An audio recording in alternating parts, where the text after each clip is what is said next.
तेजस्वी यादव के पिताजी और माताजी 15 सालों तक मुख्यमंत्री रहे हैं, जिसको जंगल राज कहा जाता है। और अभी वे डिप्टी सीएम हैं, तो जंगल राज रिटर्न आ चुका है। और लोग इस बात से डरे हुए हैं कि अगर तेजस्वी यादव अगर सीएम बन जाएगा तो बिहार का खटिया खड़ा हो चुका है, बिहार पहले से बर्बाद है। और वो जो खटिया जो खड़ा हुआ है, अगर तेजस्वी अगर सीएम अगर बन गया तो वो पौआ पासी भी ढीला हो जाएगा। और पौआ पासी भी जो ढीला होगा वह भी कहीं कोई लूट करके ले जाएगा। लेकिन सम्राट चौधरी के साथ ऐसी कोई भी दिक्कत नहीं है। और सम्राट चौधरी एक ऐसा व्यक्ति है जो मुख्यमंत्री के इतने सामने जाकर एक फिर जाकर के मुख्यमंत्री तक को चैलेंज देता है। सम्राट चौधरी की पर्सनालिटी ऐसी है, उनकी वाक्पटुता ऐसी है कि उनको जेड सिक्योरिटी दिया गया है। और सम्राट चौधरी के सामने में तेजस्वी यादव कहीं नहीं टिकने वाले हैं। और आने वाले भविष्य में सम्राट चौधरी बिहार के सीएम बन सकते हैं। वहीं 4 से 5 मिनट की रिपोर्ट में हम आपको बताने जा रहे हैं कि आखिर तेजस्वी यादव को सम्राट चौधरी कैसे चैलेंज दे रहे हैं। और तेजस्वी यादव के राह में सम्राट चौधरी रोड़ा बन चुके हैं। सम्राट चौधरी को प्रधानमंत्री नरेंद्र मोदी ने फ्री हैंड दे दिया है कि लालू प्रसाद यादव, तेजस्वी यादव, नीतीश कुमार का नामो निशान मिटा देना है।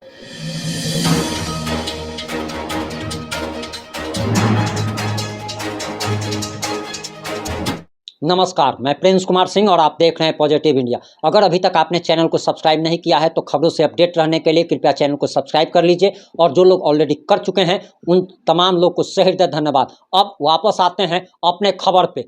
विधानसभा का सन्न चल रहा होता है और इसी दौरान नीतीश कुमार सम्राट चौधरी पर आग बबूला हो जाते हैं। और मुख्यमंत्री नीतीश कुमार सम्राट चौधरी को कहते हैं कि अरे तुम कहां कहां किस किस पार्टी में रहा है, क्या हमको नहीं पता है। और उसी समय जब विधानसभा का सन्न समाप्त होता है, उसी समय मुख्यमंत्री नीतीश कुमार के सामने सम्राट चौधरी चले जाते हैं। और बस 1 फीट की दूरी होती है और सम्राट चौधरी मूंछ पर ताव देकर के मुख्यमंत्री नीतीश कुमार को चैलेंज देते हैं और कहते हैं कि आप कहां कहां रहे हैं, किस किस पार्टी में रहे हैं, और आपके ऐसा पलटूबाज तो आज तक दुनिया में कोई पैदा नहीं लिया है। और ये बात जब सम्राट चौधरी मुख्यमंत्री नीतीश कुमार को कह रहे होते हैं, भरे विधानसभा में कह रहे होते हैं, उस समय नीतीश कुमार का मुंह देखने लायक रहता है। और नीतीश कुमार को करारा जवाब सम्राट चौधरी ने दिया था।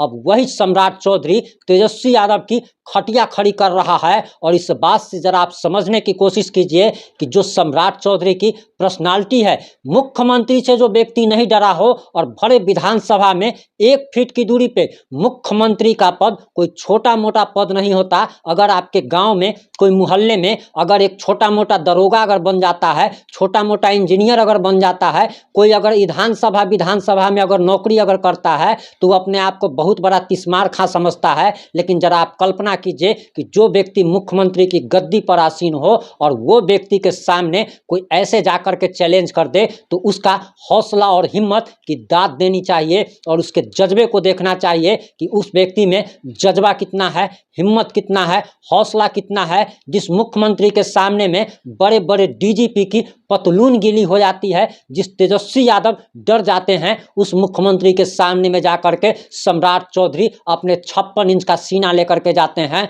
और मुख्यमंत्री नीतीश कुमार को चैलेंज कर देते हैं।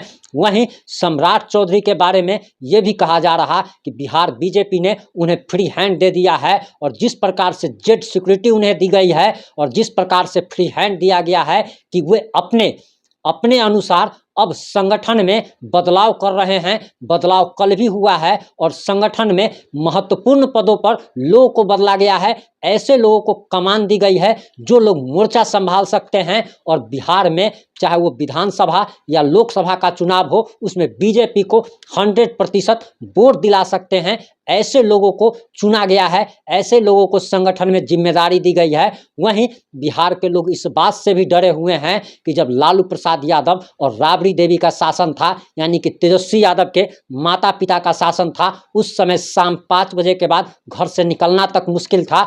अगर किसी की जवान बच्ची घर से बाहर निकलती थी तो मन में ये डर लगा रहता था कि कहीं उसके साथ कोई दुर्घटना न हो जाए। अगर कोई व्यक्ति बिजनेस करता हो, अगर वो बैंक में अगर जा रहा हो तो उसको डर लगता था कि कहीं कोई उसका पैसा ना छीन ले। और बराबर जैसे हत्या, लूट और बलात्कार जो है वो आम बात हो गई थी, ठीक उसी प्रकार से अभी जब बिहार के डिप्टी सीएम की गद्दी पर तेजस्वी यादव विराजमान है, तब लोगों को जंगल राज 2 रिटर्न याद आ रहा है। तो जरा सोचने की बात है कि अगर तेजस्वी यादव, जो कि तैयारी भी चल रही है, लालू अपनी पूरी चाल चल रहे हैं कि नीतीश कुमार को संयोजक बना दिया जाए, बिहार से उन्हें विदा कर दिया जाए, केंद्र की राजनीति में भेज दिया जाए और बिहार की गद्दी तेजस्वी यादव को सौंप दी जाए, तो अब इसके बाद जो है सो नीतीश कुमार का संयोजक बनना लगभग तय माना जा रहा है। लेकिन लोग इस बात से डरे हुए हैं कि अगर तेजस्वी यादव अगर सीएम बन गया तो बिहार का सर्वनाश होना तय माना जा रहा है। और हमारे बिहार में एक कहावत है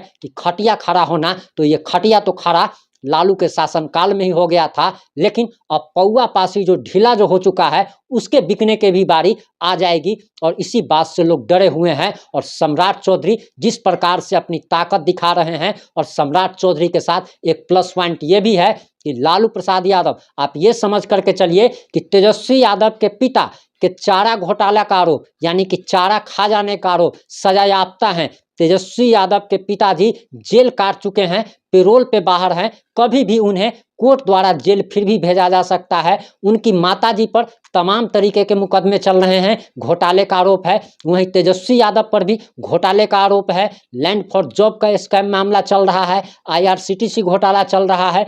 उनके बहन लोग पर भी ये आरोप लग रहा है और तमाम उनका पूरा का पूरा परिवार को लोग चोर कहते हैं, घोटालेबाज कहते हैं। लेकिन सम्राट चौधरी के साथ ये दिक्कत नहीं है। और सबसे बड़ी बात तो ये है कि यादवों ने लगभग 15 साल तक शासन किया। जिस कुर्मी की जनसंख्या बिहार में नगण्य है, वो कुर्मी जाति का व्यक्ति मुख्यमंत्री की गद्दी पर आसीन है। अब कुशवाहा की बारी है, अब बिहार में कुशवाहा राज करेगा। जो लोग नहीं जानते उनको बताते चले कि बिहार में अगर सबसे ज़्यादा जनसंख्या अगर किसी की है तो सबसे ज़्यादा यादव हैं, और उसके बाद उससे थोड़ा सा ही कम कुशवाहा जाति की जनसंख्या है। और अब कहा जा रहा कि यादवों के बाद अब कुशवाहा की बारी है, अब बिहार में कुशवाहा का राज चलेगा। और नरेंद्र मोदी ने फ्री हैंड दे दिया है सम्राट चौधरी को, और बिहार में भी बहुत बड़ा खेला होने जा रहा है। इस मामले पर हमारी नज़र बनी हुई है, और इस मामले में जैसे ही कुछ नया अपडेट आएगा हम आप लोगों तक जरूर पहुंचाएंगे। लेकिन एक चीज़ और आपको बताते चले कि पूरे के पूरे भारत भर में 1 नेशन 1 इलेक्शन की पॉलिसी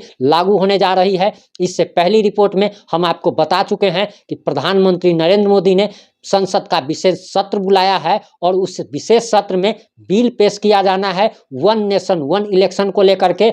और साल 2024 नहीं बल्कि साल 2023 में ही लोकसभा और तमाम राज्यों में विधानसभा चुनाव एक साथ कराया जाएगा। और ये भी कहा जा रहा है कि भाजपा एक बार फिर से केंद्र में पूर्ण बहुमत के साथ डंके की चोट पर लौटेगी। और इतना ही नहीं, तमाम राज्यों के विधानसभा चुनाव पर भी इसका असर पड़ेगा। और तमाम राज्यों में जहां पे बीजेपी शासन में नहीं है, वहां भी उसके लौटने की आशंका जताई जा रही है। पूर्व राष्ट्रपति रामनाथ कोविंद की अध्यक्षता में कमेटी का भी गठन कर दिया गया है, और तमाम मामलों पर हमारी नज़र बनी हुई है। जैसे ही इन मामलों में नया अपडेट आएगा हम आप लोगों तक जरूर पहुंचाएंगे। जुड़े रहे हमारे साथ। जय हिंद, जय भारत, जय जय बिहार।